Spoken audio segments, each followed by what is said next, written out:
बीते दिन नालंदा जिले में ग्रामीणों ने नीतीश सरकार में मंत्री और जेडीयू नेता श्रवण कुमार के काफिले पर हमला कर दिया, जिसमें बॉडीगार्ड घायल हो गए। समस्तीपुर पहुंचे मंत्री श्रवण कुमार ने नालंदा में हुए हमले को लेकर कहा कि हम नालंदा जिला के हिलसा प्रखंड के पलामा गांव गए हुए थे, जहां जीविका की दीदी का एक्सीडेंट हुआ था और एक ही गांव के 9 लोगों का मृत्यु हो गई थी। मैं जीविका दीदी के लिए गया था, लेकिन इस दौरान कुछ युवाओं ने कुछ भला बुरा कहना शुरू कर दिया। इसके बाद मैं वहां से निकल पड़ा।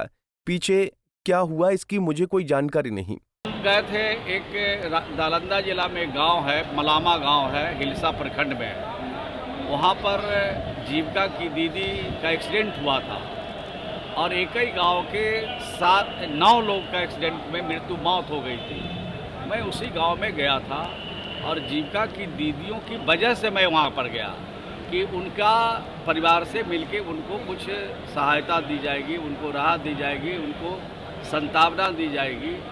लेकिन वहाँ पर तो सब लगभग जितने घर थे सबको घूम गए, सबके परिवार से मिले और जब चलने लगे तो कुछ गांव में इस तरह के नौजवान होते हैं जो तरह तरह की बात खड़ा करने लगते हैं। तो उन लोगों का जवाब भी दिया, उनको समझाया बुझाया भी, और हम अपने अधिकारियों को भी लेके गए थे कि किसी तरह की दिक्कत नहीं हो, इनको गांव में ही सारी समस्या का हल हो जाए। लेकिन कुछ ऐसे नौजवान थे जो अपना दूसरी तरह की बात करने लगे, तो मैं वहाँ से चल दिया। और कुछ लोग अब शब्दों का भी इस्तेमाल किया होगा, कुछ नारे भी लगाए होंगे, लेकिन पीछे मुड़ के हम कहाँ देखे, हम तो चला, गाड़ी रोड पर थी, आके गाड़ी में बैठे और गाड़ी से पटना हमको आना था, पटना। दरअसल मंगलवार को नालंदा जिले में ग्रामीण विकास मंत्री श्रवण कुमार पर हमले की घटना सामने आई थी।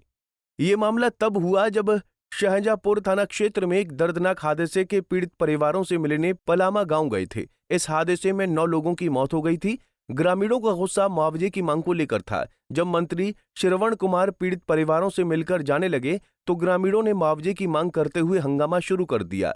देखते ही देखते ग्रामीणों ने नेताओं पर लाठी डंडों से हमला कर दिया। इस हमले में एक बॉडीगार्ड घायल हो गया। मंत्री को अपनी जान बचाने के लिए लगभग 1 किलोमीटर तक भागना पड़ा। ग्रामीणों का आरोप है कि प्रशासन ने समय पर कार्रवाई नहीं की, जिससे इतनी बड़ी संख्या में लोगों की जान गई। समस्तीपुर से राजकिशोर की रिपोर्ट।